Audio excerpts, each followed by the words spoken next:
Thank you, Madam Deputy Speaker.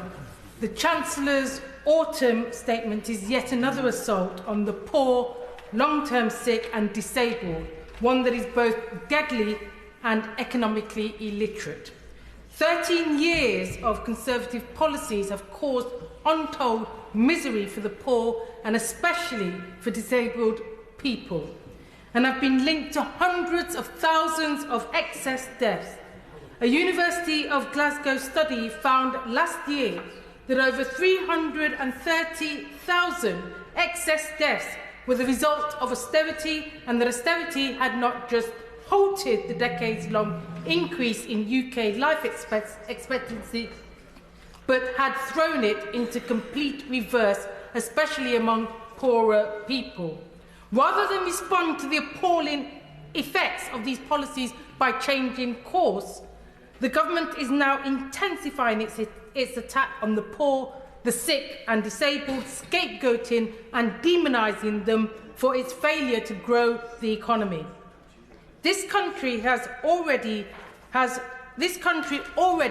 by far the worst out-of-work benefits of any comparable European nation and one of the harshest conditionality regimes, yet the Chancellor is now going to punish claimants for not engaging with state-sanctioned coercive therapy, while the government usurps the role of medical expert in deciding who is fit for work. Capitalism and oppression rely on the exploitation of human labour, and it seems not even the exploitation of disabled people's labour is off the table in the competitive drive to accumulate even more wealth for the rich. The well-being of people is secondary concern for capitalism and oppression through vicious sanction, the necessary corollary. This escalation of the already punitive sanctions regime will see the working class, including the long-term sick, cut off even from support with healthcare. The awful consequences of these moves are not hard to predict, especially for those with long-term complex health conditions or disabilities, or for those suffering poor mental health. As long ago as 2014, NHS data showed that more than 4 in 10 people claiming out-of-work disability benefits had attempted suicide because of the punishing and attritional fit-to-work regime. That percentage had doubled compared to the previous survey. With successive Conservative governments, the treatment of disabled people has been so horrific that the UN Committee on the Rights of Disabled Persons condemned the UK for creating a human catastrophe. To the shame of this government, the UK has 14 million people in poverty, well over 4 million of them children.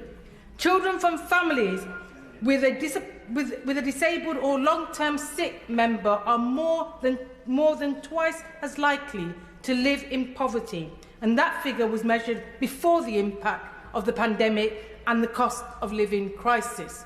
The government claims that the sanctions it intends to apply, cutting off universal credit to the poor, will not be applied to those with children or to people with disabilities. But medical professionals and disability campaigners point out that based on the government's track record, the new regime will clearly be used to legitimise discrimination against people with chronic illnesses or disabilities.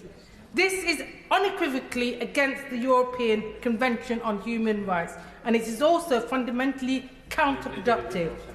As economists have pointed out, it is overwhelmingly clear that if you want to grow the economy, you need to redistribute wealth, invest in communities, and put more money into the pockets of the poor and working classes and the worst off, because they will spend it locally and increase economic activity. Instead, the Chancellor has announced tax cuts for the wealthy and for corporations, money that will end up in offshore bank accounts where it does nothing for our economy. This latest assault on the poor and disabled will do the opposite of what the Chancellor claims to be trying to achieve. Our country desperately needs politicians who put physical, emotional and economic health above their ideological commitment to helping the rich and hitting the poor, the sick and the disabled. Tragically for the millions of poor people in this country, the Chancellor and the Prime Minister are again doing the opposite of what those struggling millions need. Madam Deputy Speaker, the government's proposals are part of an ideological attack on the working class. The Chancellor's statement betrays those who most need help. It is simply unfit for purpose. Thank you, Madam Deputy Speaker.